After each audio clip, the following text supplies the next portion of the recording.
Donald Trump declarou vitória em meio à apuração dos votos que vão decidir e que vai decidir quem será o novo presidente dos Estados Unidos.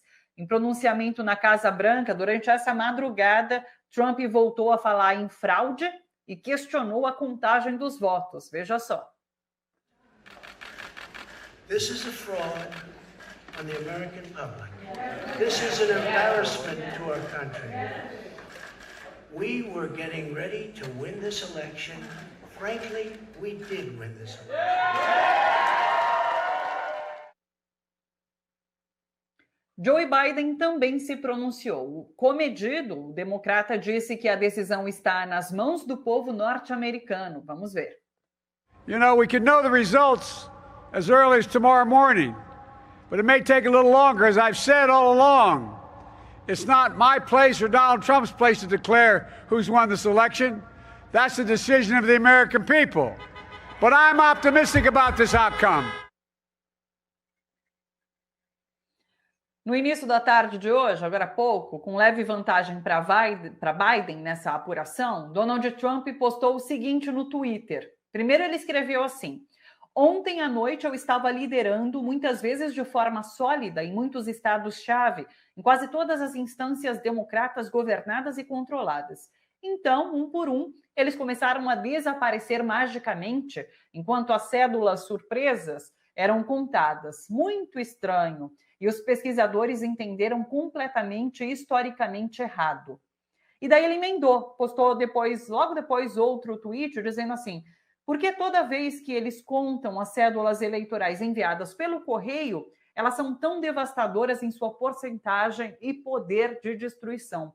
Aliás, ele segue postando no Twitter. O Twitter chegou a apagar algumas das postagens que ele fez questionando o processo eleitoral nos Estados Unidos, mas ele segue postando bastante, questionando esse processo eleitoral.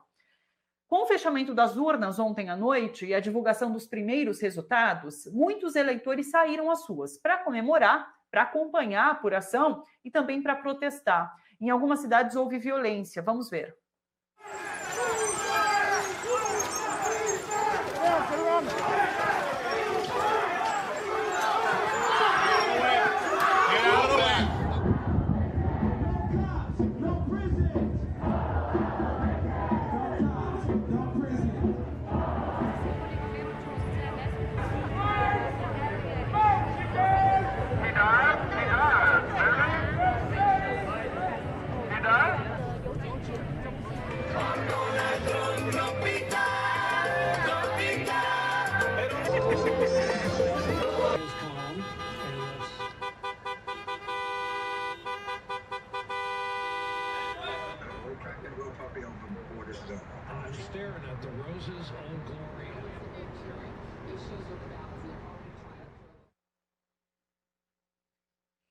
Bom, aqui no Brasil, o Ministério Público denunciou Flávio Bolsonaro por lavagem de dinheiro, organização criminosa e peculato.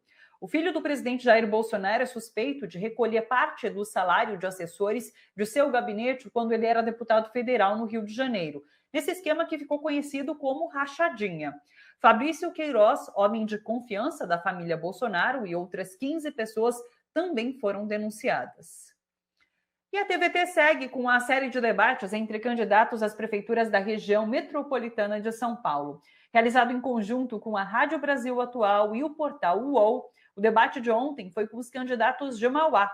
Olha só, mediado pela jornalista Naama Nunes, o debate reuniu André Sapanos, do PSOL, Donizete Braga, do PDT, Juiz João Veríssimo, do PSD, Marcelo Oliveira, do PT, o professor Betinho, do PSL, e Ronaldo Pedrosa, do PP. A íntegra desse debate está disponível no canal da TVT no YouTube. E hoje, o confronto será entre os candidatos à Prefeitura de Santo André, com transmissão ao vivo a partir das 8h40 da noite, isso na TVT e nas redes sociais também da UOL, da TVT e da Rádio Brasil Atual. Bom, vamos bater um papo agora? A gente vai trazer uma dupla inédita aqui, os dois já participam todas as quartas, mas a gente reúne hoje Leandro Fortes e o professor Legene Mirhan aqui com a gente. Para mim é um baita prazer poder conversar com os dois juntos. Oi, Leandro. Oi, professor Legene. Tudo bem com vocês? Olá, Oi, tudo bom? Boa Thalita, tarde, Thalita. Boa tarde, professor Lejane. Como vai? primeira vez aí com o Boa nosso tarde, amigo Leandro. pessoal. Prazer poder reunir vocês dois aqui nesse dia importante para falar sobre eleições dos Estados Unidos. Vai ser um Mas antes, prazer eu essa queria ir com o conversa. Leandro Fortes para falar um pouquinho sobre essa denúncia do Ministério Público e trazer, inclusive, algumas informações. O jornal O Globo traz uma reportagem hoje com a notícia de que uma ex-assessora de Flávio Bolsonaro admitiu esse esquema de rachadinha, né, Leandro? E ela dá detalhes. Ela diz, a Luísa Souza Paes, ex-assessora de Flávio Bolsonaro, ela devolvia 90% do salário, o vale-refeição, o 13º e até a restituição do imposto de renda. Ela ficava com cerca de R$700 do salário.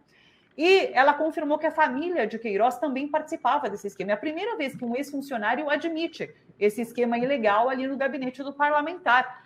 O que significa isso, Leandro? Thalita, isso significa o seguinte, que abriu-se uma avenida para afirmar a ligação de Flávio Bolsonaro, na verdade, da família Bolsonaro, com o esquema das milícias do Rio de Janeiro. A rachadinha é só o fator de remuneração desse sistema. A rachadinha era a maneira que esse sistema tinha para se financiar, né? Obviamente, financiar a família Bolsonaro. A gente sabe hoje que a família tem mais de 15 imóveis, a maior parte comprada em dinheiro vivo, né? E isso não se faz sem dinheiro ilícito. Agora, o que é interessante, assim, o Flávio Bolsonaro foi denunciado, o Fabrício Queiroz foi denunciado, a mulher de Flávio Bolsonaro também foi denunciada, e mais 15 pessoas. E eu tenho a impressão que a denúncia só foi feita da maneira que foi feita, ela foi consubstanciada por conta esse depoimento dessa ex-assessora, porque esse depoimento é devastador, porque ele explica exatamente como funciona a sistemática, o modus operandi desses pagamentos. Né? Você imagina, a pessoa ficava com R$700, menos de um salário mínimo, e até o ticket de refeição era devolvido, era colocado na conta do Flávio Bolsonaro e do Fabrício Queiroz. Só do Fabrício foram R$150 mil. Isso é uma gota no oceano, né? Um grão de areia nesse esquema. Agora, o que é fundamental é que essa investigação, essa denúncia, nos leva à ligação direta do Flávio Bolsonaro e, portanto, da família Bolsonaro à milícia no Rio de Janeiro, que está vinculada diretamente ao assassinato da vereadora Marielle Franco. Né? Não há como você desconectar uma coisa da outra. Eles estão francamente associados, porque no gabinete de Flávio Bolsonaro, entre as pessoas, inclusive denunciadas, estão aqueles vários familiares daquele miliciano que foi assassinado pela Polícia Militar da Bahia, né? Se não me engano, o capitão Adriano Nóbrega, que era um miliciano, um assassino, um sujeito que foi expulso da Polícia Militar, mas que já tinha sido condecorado, era super elogiado e fazia parte, praticamente, da família Bolsonaro. Era do esquema direto do Fabrício Queiroz. Essa denúncia, ela é importante, claro, porque vai desvendar um esquema de peculato. A gente tem que parar. Assim, rachadinha é um nome engraçado, um nome interessante. Ele se autoexplica, mas o que tem ali é um crime gravíssimo de peculato, de desvio de dinheiro público, né, de utilização, inclusive, das engrenagens do poder público, do serviço público, para roubar, para desviar dinheiro. Fora que é uma coisa absolutamente desumana, né? Você mantinha pessoas semi-escravizadas dentro desse sistema. Essa assessora mesmo, ela recebia o salário e ficava com menos de um salário mínimo. O resto tudo era entregue para os seus donos, né? Para os seus patrões, que era o Flávio Bolsonaro, Fabrício Queiroz e companhia. Só que esse dinheiro, agora como se dizia antigamente, quando a gente fazia jornalismo investigativo, com base na experiência de Watergate, você tem que agora seguir esse dinheiro. Esse dinheiro não ia só para a conta do Flávio Bolsonaro para ele gastar comprando imóvel e passando feriado em Fernando Noronha. Aliás, Fernando Noronha, ele não usou dinheiro dele para passar feriado, usou o dinheiro do Senado. Você vê que essa denúncia vem logo depois dele ter sido pego nessa malandragem, né?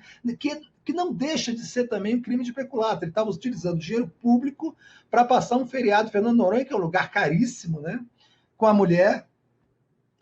de usando dinheiro do Senado. Disse que vai devolver porque foi pego. Essa gente tem como lema, né, aquilo que aquele personagem judeu de Oliver Twist dizia assim: ladrão não é quem rouba, ladrão é quem pega roubando. Esse é o lema da família Bolsonaro. Então, eles ficam gritando, pega ladrão o tempo todo, mas volta e meia eles são pegos. E aí dão uma desculpa qualquer e, claro, estão fartamente protegidos e blindados pelo fato do pai ser presidente da República, e o poder judiciário nosso, a gente sabe no que se transformou. Mas, mesmo assim, não deixa de ser surpreendente essa denúncia, e não deixa de ser mais surpreendente o fato de que ela abre essa avenida para se ligar à família Bolsonaro com a milícia do Rio de Janeiro. E eu tenho a impressão, Thalita, e não a impressão de um otimista, mas de um realista, de um jornalista que tem bastante experiência em cobertura de poder no Brasil, né? E aqui em Brasília, de que uma hora esses caras vão pagar por isso, porque essa blindagem naturalmente se desfaz com o tempo. Chega uma hora que eles vão ser pegos nisso. Essa família Bolsonaro, o caminho dela é a cadeia, e eu espero que isso aconteça o mais rapidamente possível.